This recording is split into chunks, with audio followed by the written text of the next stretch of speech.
get back to a game week. South Carolina this week had 3 really good practices last week, got some really good fundamental work and execution stuff done. And that's what execution is, doing ordinary things at a high level and just consistently doing them, and reemphasize that. Got to work on some schemes of upcoming opponents for the rest of the 5 weeks, whether we had to little things from all different guys that do different things to make sure you get them introduced so when the game week comes, it's a little different. So we did some of that. And you had 3 really good energetic, really physical practices. Guys did a good job, and we look forward to today. Get back to Monday, back to our game week, going to play South Carolina. South Carolina is a very good football team as far as athletically. They've stumbled here late, but they've lost some heartbreakers, a couple tight ones, a couple weeks ago. Quarterback's a really good player. Spencer is a heck of an athlete. Can run it, can throw it, can spin it. He's got experience, understands how to play. Running back from Mario Anderson from Newberry, the transfer, had 5 yards a carry. Done a really good job. The receiver, Leggett, probably a first-round guy, averaging almost 20 yards a catch, 38 catches. He's 6'3", 6'4", have a big 225, 28 pounds. I mean, can run, can play physical, can run routes. 89 Blake can catch it really well. Has been productive. Brown 10, and the tight end Trey Knox has 30 catches. I mean, so, and I remember when he was at South Carolina, very athletic, long, can get down the field. Their punter is excellent. I mean, he was a big factor in the game over there last year. We had him pinned back 2 or 3 drives, and he flipped the field, hit like 65, 70-yard punts that flipped the field and gave them out there that, I mean, really big punts coming out of the end zone. There was 2 of them, I remember. One specifically that really changed it around the return game. Leggett's a return guy. He broke the return on us last year, broke 3 tackles. We had him at the 10-yard line. He broke 3 or 4 tackles on the sideline and got through and had a big kickoff return to set that thing up. And then defensively, athletic, long in his secondary. Corner's 6 foot, 6'1", 3 and 6, can really run. A 21 to safety is a 220-pound guy that can really, really run. Play nickel, plays high safety backers. Stone Blanton and Williams, both a lot of tackles, a lot of plays. Up front, 90, T.J. Sanders is very physical. 95 plays with great consistency. 7 can pass rush, has great burst. 10 and what they do. So a good, really good football team. I know the record hadn't shown as much, but they've had some tight games, some tough games. Had played Georgia, beaten Georgia 14-3 at the half. So they're going to come in there very hungry. We need to play well, get back out of the blocks, and play a SEC game and get back and finish these last 5 games. We need to play well, get better, hopefully fundamentally, and be able to play all 5 games of these next ones. But the big thing we got to focus on is today and going into South Carolina having a really good day. Question? Second row, David. Jimbo, have you been able to assess what the biggest issues with protection has been this year? Protection, if you look at it, it came late in that game. There was 4 balls that he had a contested pocket until the last drive. And getting the ball, there's 2 things. There's 3 parts of protection.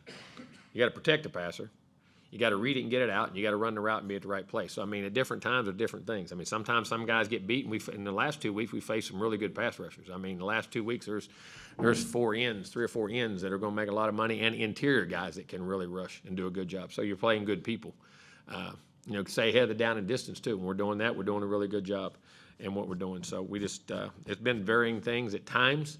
But it's sometimes you got to get the ball out, sometimes you got to get open the hair quicker, and sometimes you got to protect longer. So it's been all 3 at different, and it's been really good at times. I mean, up and down the field. In the middle of a storm, and I mean that by just the last 2 weeks of losing, Can you tell a difference with the morale of the team as opposed to maybe years past when things have gone south? Like I said last year, I never thought we lost it. This year, these guys have been wonderful. The practices, the energy, the responses back, leadership council. I mean, those guys taking active roles in things. I would say, yes, probably even a greater leadership group here, stronger, still have great vision for what the season can be. We got to play 5 games coming down, but we got to do them one at a time, and it can still have a great year. Second row, Olin, then we'll go to the back. I don't expect you to tell me exactly, but did y'all look at any of the or make any consider any changes in the starting lineup over the last couple of weeks, and that includes punter? Yeah, we look at everybody each and every day and the evaluations of it and why it's going wrong. Each position, offense, defense, special teams, we do every week. And from the injury standpoint, there were some guys after the Tennessee game we worried about. Is everybody back and ready to go? Most everybody is. We'll find out when we get out there because guys are getting treatments during the day and where we go. But most guys healed up. The week was really good for us. Probably after 7 weeks, you start to get them. And guys needed a couple of days off here and there. So I think for the most part, we should be really healthy. I ain't going to say everybody because I don't know that for a fact 100%. But I'm going to say large portion of them will be. Coach, we'll go back behind the lights to the middle. Tyler? Coach, I know it's, right now in the season, it's, every game at a time, but during the bye week, do you guys talk at all about, hey, we've lost 2 in a row, but, we can run the table, finish 9-3, get No, to the bowl you're always game. optimistic. You have to reset. You always resetting your goals and what your goals are from the. You break the season down 4-game increments. You know what I mean? You have 3 4-game increments and how you go. Then you have your breaks. And you got the last 5 and what it's important to where you're at and what your big, like I say, your big focus goal is, which is what you want to do. You want to run those, but how to do it one at a time. But yes, I mean, like I say, we're still very encouraged. Can have a very successful season. Not exactly what we wanted, but at the same time, can have a heck of a year and build on it and get back. And that's show our character and what we can do. And then how dangerous can a game like this be when you have a South Carolina team that's obviously hungry for a win? They're hungry and talented. I mean, they're hungry and talented, and hopefully we're hungry and talented. Hopefully we're hungrier in what we are. We're both very. I think we're talented. I think they're talented. So that's why we need to play well. And like I say, it's back to getting to the ordinary things. And that's that's the thing that jumped at me this weekend when you did get to watch football. I mean, it's amazing how games would turn on an ordinary play, and how momentum of games played, and how. I mean, it gets back to being disciplined at the right time. Guys being overzealous and giving up a penalty here and there. As you sit back and watch games and how they were won and how they were lost, it's amazing how simple, you think things are, but when you're in it, it's not as simple as it seems to be sometimes. But like I say, it's we've got 5 games left. We're halfway through. Front right, Travis, and then to the left, Mark. Was there indications early in the year that you saw what Edgerrin's been able to do coming forth, and what has improved from last year that has helped him be as successful as he is this year? His eyes. That's simple. He's looking at the right things. He's triggering to the right things. I know it sounds like it's some earth-shattering thing. They lifted weights and ran, and I know I'm not trying to be sarcastic, but how simple the fixes are and how simple the things when they go wrong are. Ordinary things. And what I mean by ordinary thing, your step, your angles, your eyes, and he's staying disciplined. He's seeing it. The guys up front, of course, doing a great job. It's allowing him to trigger, and he's playing with a lot more consistency. And he's not, as I say, don't get bored. Sometimes as a player, you think there's more to it than being a good player than just being fundamentally sound, putting your eyes where they go, your hands where they go, your feet where you go. Because, listen, we recruited you for ability. He has tons of ability. He's playing with greater consistency, and he's making better decisions. His eyes are consistently in the right place, and he's triggering and playing. And also, he's trusting himself. Hardest person for a player to trust is himself. And trust that you're going to do it right, and because sometimes you play not to make a mistake when you're not, just doing it. And the guy's got to grow into it. That's what experience is and seeing it. And he's doing a great job with his eyes, in my opinion. And then his athlete, because he can really run, and he likes to hit you. I mean, and he's energetic. I mean, he's infectious to be around. I know he certainly has his own high skill set, but how much has Torian been aided by being alongside Edgerrin? Well, I think both. I think both are. I mean, because Torian makes the call. Torian's the guy who calls everything and does everything too, and that can take something off of Edgerrin too. I mean, possibly if he's calling it and vice versa. He's seeing a guy how to practice, how to give effort, and I think they've really complemented each other and played really good football. Hopefully, they'll knock on wood, they will the next 5. Can you put your finger on anything? I know there's the punting average from your punter has been down a little bit. Can you put your finger on anything? What's going on? Got to hit it right. Technique. Got to keep his toe down, get his steps right, get his hips right. Don't get turned and don't overstride. I mean, it's that simple. And sometimes when your toe's up, you make the ball goes up. You got to get his toe down a little bit and hit that thing. Hopefully, and he had a good week this week. But again, that's a big part of it. I mean, like I said, they were able to hit a down punt inside the one, and it affected. That was as big effect on the game as anything too. So I mean, we got to get back to doing that and getting those field position plays back. Front left, Mark. All right, dreaded 2-part question. Part 1, going into a bye week the way the last 2 games went, does that change anything in terms of approach with the team during the time that you It depends on what your issues are. I mean, you're approaching your problems and what you have to fix and what you think you need to get better at fundamentally. It doesn't change you. Even if you were doing really well, you're still approaching yourself with self-evaluation, things we got to get better at, things we need to, and what those things are. But, I mean, to say no, it sounds crazy, but, you're still taking the same process to go into the bye week, if that makes any sense. And then evaluating good, bad, indifferent, where you're at and what needs to be worked on. And watching South Carolina, Leggett, you've already mentioned him, absolute freak of nature. Do you change your coverage scheme any to deal with him? Well, you got to know where he's at. You can't just say, hey, you got him. You know what I mean? You're going to have to get help under him. You're going to have to get help over him at times. I think you got to mix the looks up. You got to affect the quarterback somehow. I mean, hopefully the ball doesn't get to be held a long time. And just there's different things to do, but you got to know where he's at and make sure he's not in a one-on-one situation. Yes, sir. To answer your question, I mean, whether you're doubling over the top or sometimes people say when a guy plays soft, you can double underneath. I mean, you having guys run underneath coverage and keeping guys on top for things too. So you got to keep a good mix and a good look in what you're trying to do. Cloud coverage is different things. Coach, back in front of TV Road, Chip Howard.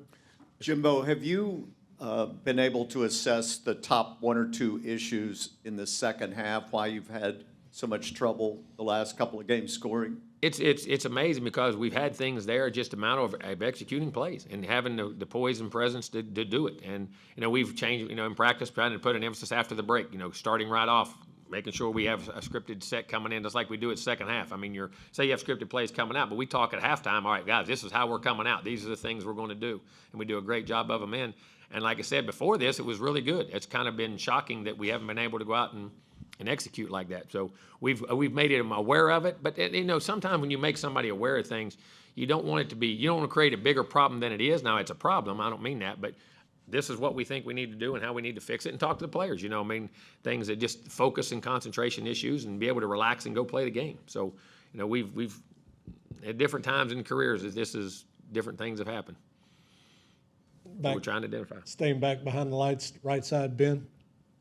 Coach, as far as execution breakdowns, and I think Max kind of touched on this a little bit, how much from what you've seen, how often is it guys just maybe knowing what they're doing, but they're just getting beaten, guy clean up the technique, compared to guys needing to, I guess, know their assignment on the play? That's it. Probably 99% of just technique, and you play good players.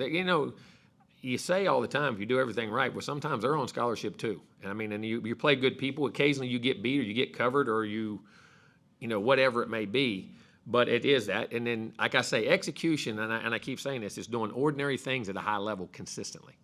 And being able to do them over and over and not think there's more to them sometimes. And that's what we got to understand and do. And we're not blowing assignments. We're not knowing not what to do. I mean, you always say if a quarterback throws it to the wrong place, it can be a wrong decision. But, there's a multitude of things that goes into his decision-making at that position. And like a center, too, on calls and things that go on. But it's just a matter of being able to execute and technique-wise and make sure the effort and the levels of things, not effort, but the amount of leverage and things you get with your blocks, your routes, your coverages, your throws, that you're creating it the right way. And it is just fundamental stuff. I know that sounds, it's not the answer everybody wants. There's some magical form, but it is. It's just getting better at those things.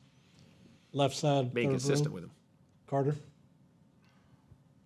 Jimbo, with your linebackers improvement this year, how much do you think DJ Durkin just coaching them, being their specific coach this year, has helped them? I think he's done a great job with them. And that's DJ's coach of linebackers for years. That's what I said. He's been most of your coordinators and most coaches. I know this sounds, y'all don't believe it. Most coaches that are coordinators can probably coach every position on that side of the ball. A lot of guys can coach secondary, they can coach front, they can coach all those things. And DJ's a good coach. He was a secondary coach. He was a linebacker coach. He's doing a really good job with these guys. And I think the combination of our front that is very good too. I think it's a combination of different things. But I think DJ's doing a really good job with those guys. And I think getting their eyes right. And I think the experience. Now, like I say, Torian has been, man, that's been awesome with him. But Chris Russell come in and did a nice job in the second half of the Tennessee game and has been playing really good too, and the different young guys. We saw Noah Thomas get a couple big catches. Do you think he's kind of finally back to where I'm he hoping. was?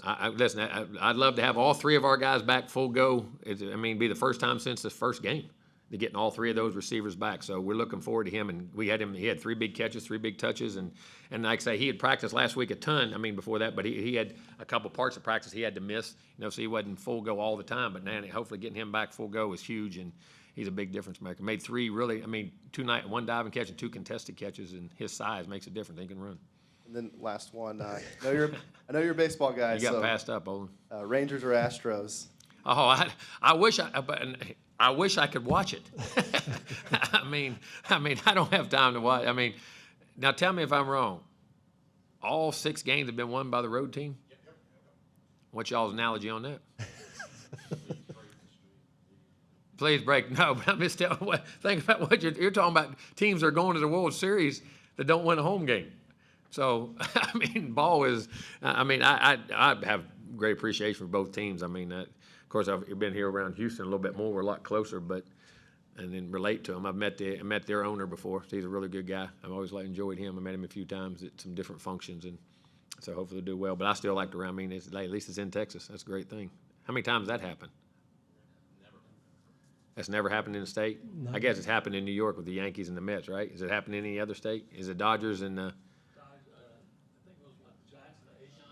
yeah, the Giants and the A's did play one time, didn't they? Yeah, that was right. That was the earthquake. Angels. Angels and Giants. So California and New York have had it. Now Texas has had it. Right? Florida's never had it, right? There's enough town. How many teams have 2 teams in them?